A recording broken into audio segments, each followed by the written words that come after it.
Hey guys, welcome back to my channel. My name is Lauren and today we are going to be doing the mid-year book tag, I think it's called. We are about halfway through the year, so I thought I would do the mid-year book tag to kind of see how we're doing with our reading. My goal for this year was 75 books. Last year my goal was 100 and I hit 100, but it was so stressful. So this year I decided to tone it back a little bit, so 75. So far I've read 45, so I'm definitely in track to hit my goal, except I've been in a reading slump for the past 3 weeks, so we'll see how it goes. Anyways, I have some questions here that we're going to answer. If you want to see all 45 books that I've read so far this year, I'm either posting that next or it's already been posted. I don't really know. If it's already posted, I'll link it up here, one of these sides. Let's get started with the questions because I'm hungry. I have one answer for each of these and then an honorable mention for most of them. So let's get started. The first question is the best book you've read in 2023 so far, obviously. So for this one, my honorable mention is Part of Your World by Abby Jimenez. This book was so freaking good. I really loved it a lot. This was my second ever Abby Jimenez book and I'm obsessed. So this book is a small town romance, a little bit of an age gap. Our main girl is a super big doctor. Her family is very well known and she works at a very well known hospital and she's up to get a new job. And then the guy, his family owns a small little inn in this small little town, and they meet when her car, I think she gets a flat tire or something, and then they meet. And it was just so cute and so sweet, and I'm just obsessed. If you haven't read this yet, you need to pick it up. It was so good. This is my current setup.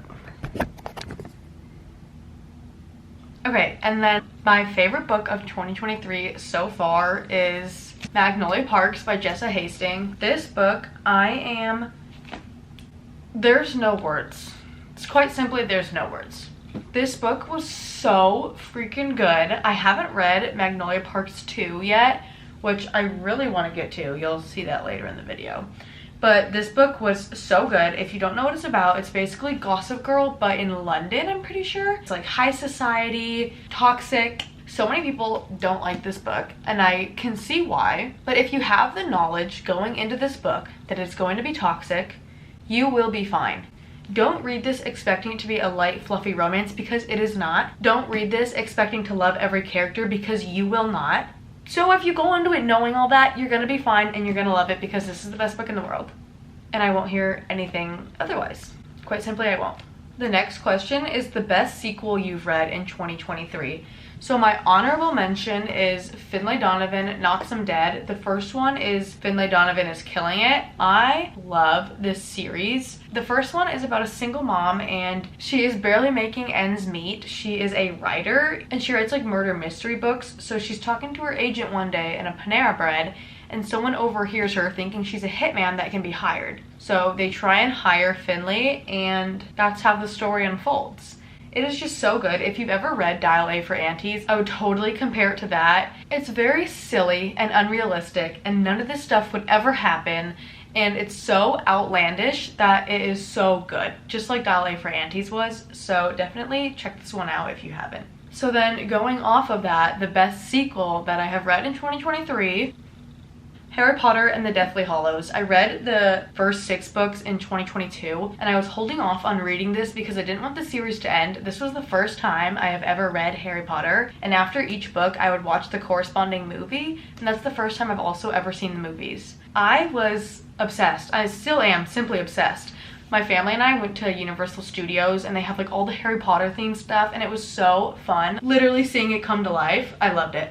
This is my Harry Otter shirt. It's so great. It just has everyone but as otters. I still need to watch the second Deathly Hallows, but I don't want it to end, and I'm scared because I'm scared of it ending.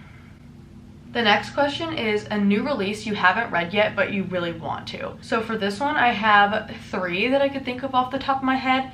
The first one is Happy Place by Emily Henry. I love Emily Henry so much, and the premise of Happy Place seems so freaking good. I just need it to come out in paperback.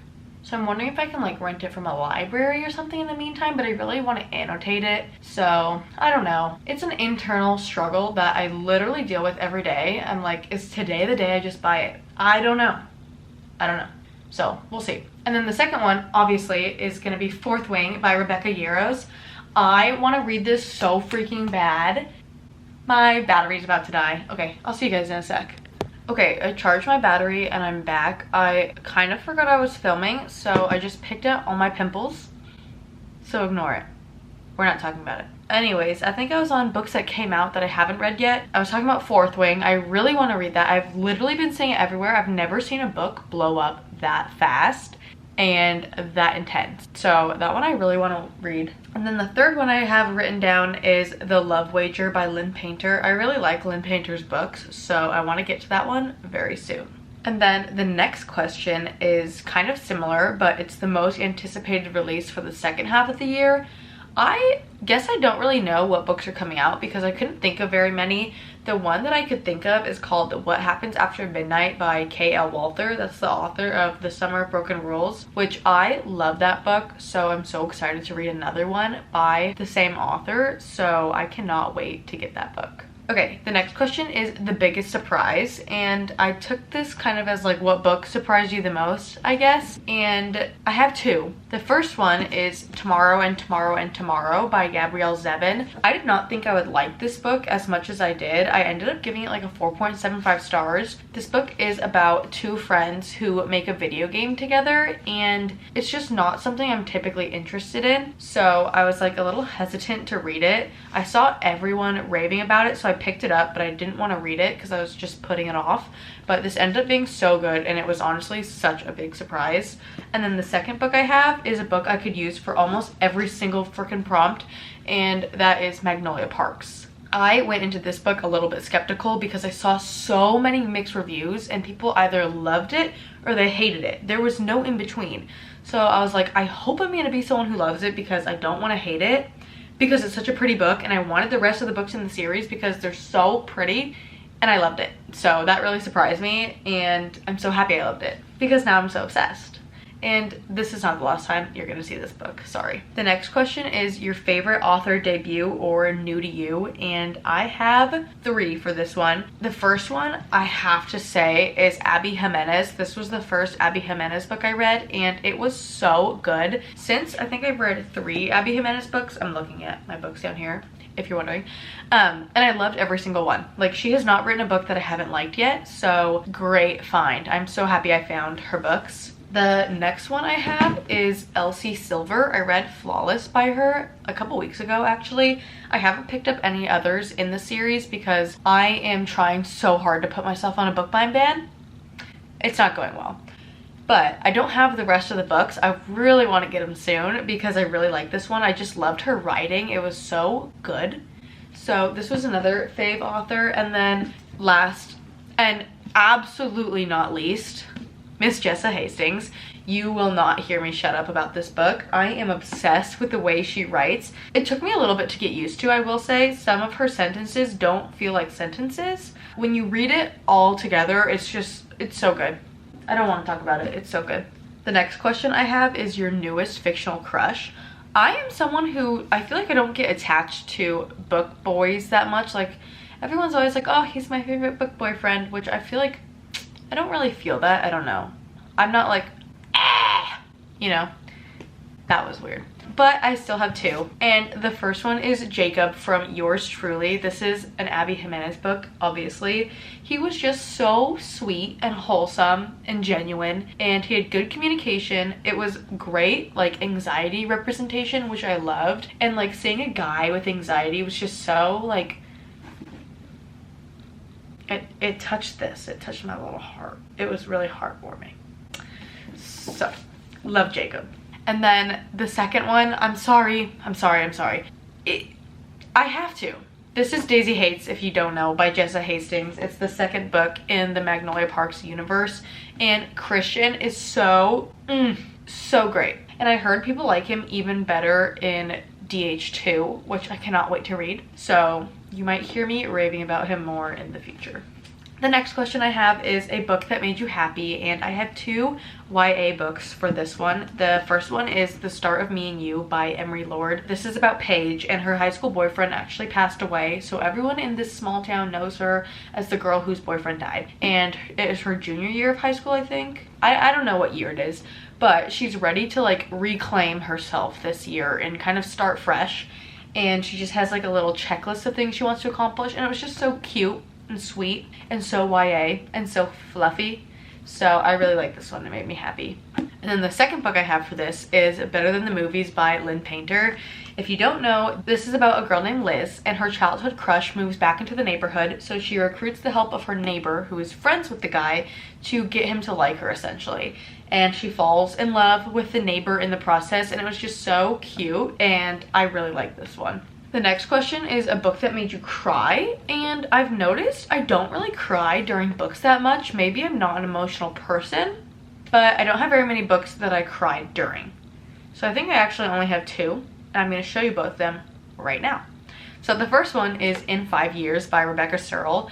I don't know what was in the air this day. I had a really emotional day in general, and I think reading this really just like pushed me over. The ending, there were tears. There were several tears, but it was so good. I still recommend this book. It's not even that sad of a book. Like, I don't think it's a sad book, but it was an emotional day. So this made me cry. And then the second book I have, I'm sorry. The ending, it went like this. It went like that. It broke my heart into 2. And then crumpled those up and like cheese grated them. So there's like a million pieces of my heart stuck in this book. And then my next question is the most beautiful book you bought this year. So I took that as the most beautiful cover because I am someone who judges books by their cover, I'm sorry to say. And the 2 I have picked out for this are the same series, and that is Dance of Thieves and Vow of Thieves. Ignore my sticky note, I am in the middle of Vow of Thieves. Actually, I'm a little bit past the middle. I really love these. I love how they look together too, and their little spines. On my new bookshelves, I'm feeling a little bit unhinged right now, if you can't tell. I don't know what it is. I haven't eaten much today, and I'm waiting for my boyfriend to get home so we can go get Arby's, which I've never had. So I'm getting Arby's for the first time, and I'm just feeling really excited. So, sorry about it.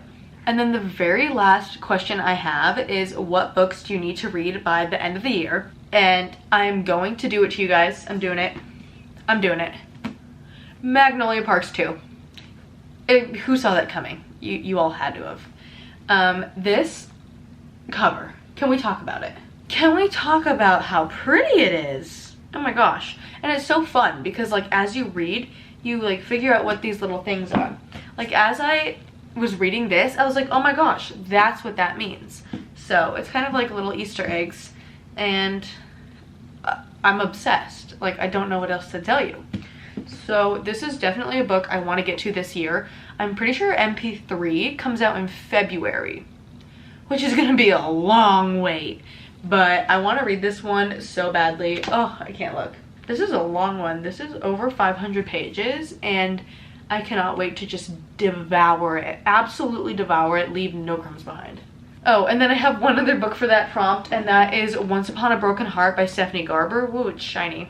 I have heard everyone and their mother talk about this book, and I need to read it. I feel left out, quite simply.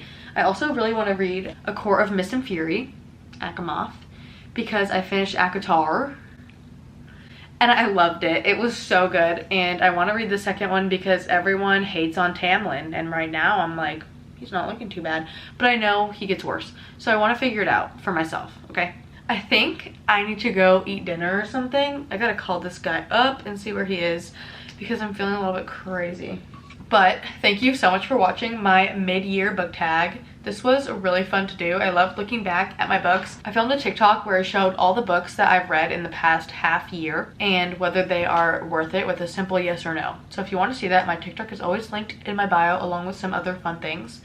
So go ahead and check that out. Thank you so much for watching. I love you guys so much. Thank you for supporting me and sticking here through this journey. I am so happy with how things are going, so thank you. I appreciate it. Go ahead and leave a like, comment, subscribe, do anything you want. It helps me out so much and I really appreciate it. I will see you guys in the next one. Bye-bye.